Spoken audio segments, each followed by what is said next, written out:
মুসা আলাইহিস সালাতু ওয়াসসালাম আল্লাহ তাআলাকে প্রশ্ন করেছিলেন, আল্লাহ, পৃথিবীর বুকে যেই ব্যক্তি আগে জাহান্নামে যাবে, যেই ব্যক্তি আগে জাহান্নামে যাবে, যেই ব্যক্তি পৃথিবীর বুকে সবচাইতে বেশি গুনাহগার, এই ব্যক্তিটারে আমি দেখতে চাই। এই ব্যক্তিটাকে কি করতে চাই? দেখতে চাই। আপনি আমাকে মৃত্যুর আগে দেখায়া দিবেন যে আমার উম্মতের মধ্য হতে কোন ব্যক্তিটা সবচাইতে বেশি নিকৃষ্ট, সবচাইতে বেশি গুনাহগার, কোন ব্যক্তিটা সবার আগে জাহান্নামে যাবে, এইটা আপনি আমাকে একটু দেখায়া দেন।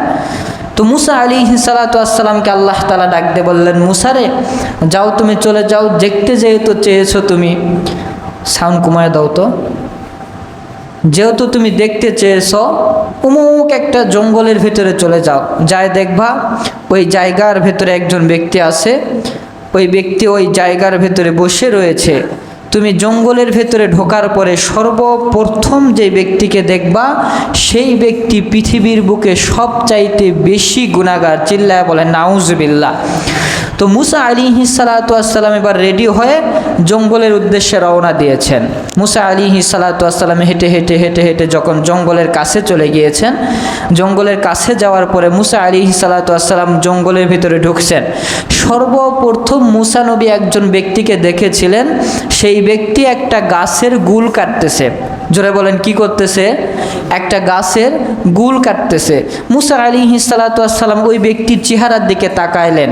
তাকিয়ে থাকে মুসা আলাইহিস সালাতু ওয়াসসালাম একটু আফসোস করে বললেন, আহায় আফসোস, এরকম একজন কাঠুরিয়া, যার বাড়িতে খাবার নাই, যার বাড়িতে টাকা পয়সা নাই, সেই নাকি সর্বপ্রথম জাহান্নামে যাবে, সেই নাকি আল্লাহর কাছে সবচাইতে নিকৃষ্টতম ব্যক্তি। মুসা নবী এরকম আফসোস করতে করতে বাড়িতে ফিরে এসেছে। আসার পরে মুসা আলাইহিস সালাতু ওয়াসসালামের কখনো প্রশ্ন শেষ হয় না। মুসা আলাইহিস সালাতু ওয়াসসালাম এমন নবী ছিলেন, তার একদিন পর পর আল্লাহর কাছে একটা প্রশ্ন করার দরকার লাগতোই।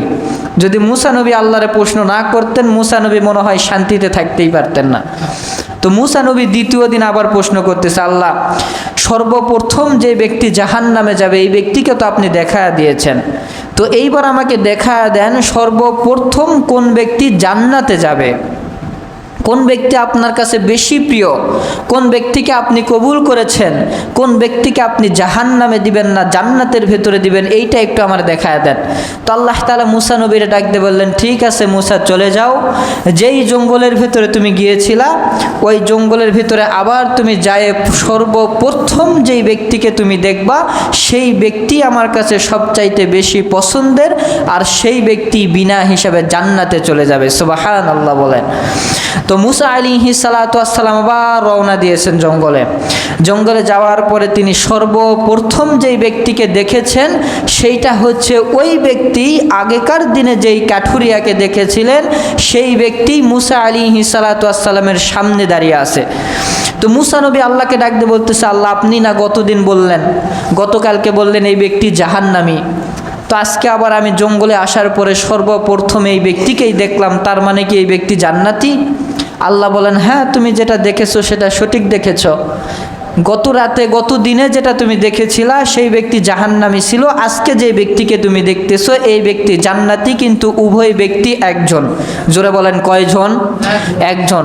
মুসা নবী আল্লাহকে প্রশ্ন করলেন, আল্লাহ, আপনি না বললেন এই ব্যক্তি জাহান্নামে যাবে, আবার জান্নাতি কেমনে হয়ে গেল? তো মুসা আলাইহিস সালাতু ওয়াসসালাম এবার আল্লাহ তাআলাকে ডাক দিয়ে বললেন যে, আল্লাহ, আপনি কি আমল করার বিনিময়ে একে কবুল করেছেন, এটা একটু আমাকে বলে দেন। তো মুসা আলাইহিস সালাতু ওয়াসসালামকে আল্লাহ তাআলা ডাক দিয়ে বললেন, মুসা রে, তুমি হয়তো জানো না, তুমি যে গতকালকে, গতদিনে তুমি যে দেখেছিলা, এই কাঠুরিয়া সবচাইতে আমার কাছে খারাপ ব্যক্তি ছিল। তুমি জঙ্গল থেকে বাহির হয়ে চলে যাওয়ার সময় এর একটা ছোট্ট সন্তান আছে, এই সন্তান এসে বাবাকে প্রশ্ন করতেছে, আব্বা বলেন তো, পৃথিবীর বুকে কোন জিনিস রয়েছে যে জিনিস কোনোদিন শেষ হয় না, যেই জিনিস কোনোদিন কি হয় না, শেষ হয় না।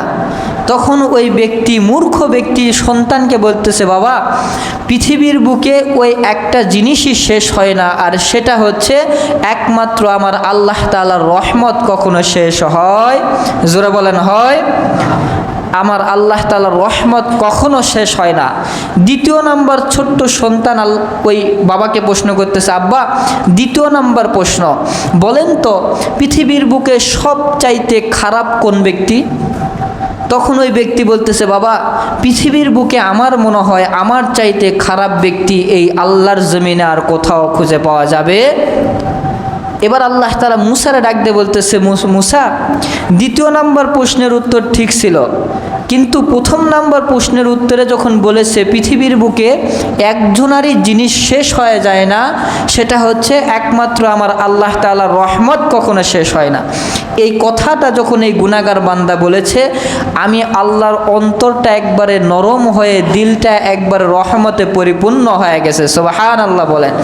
আমি খুশি হয়ে জাহান্নামী ব্যক্তিকে খুশি হয়ে তার উপরে একেবারে সন্তুষ্ট হয়ে তার জিন্দেগির সব গুনাহ খাতাগুলোকে ক্ষমা করে এই ব্যক্তিকে আমি বিনা হিসাবে এই মুহূর্তেই তাকে জান্নাত দান করে দিয়েছি। সুবহানাল্লাহ বলেন। তো আল্লাহ তাআলার রহমত কখনো শেষ হয়? বিশ্বনবী আমার বুখারী শরীফের হাদিস শরীফের ভেতরে সুন্দর করে জানিয়ে দিয়েছেন, ওয়াকালান নাবিয়্যু সাল্লাল্লাহু আলাইহি ওয়াসাল্লাম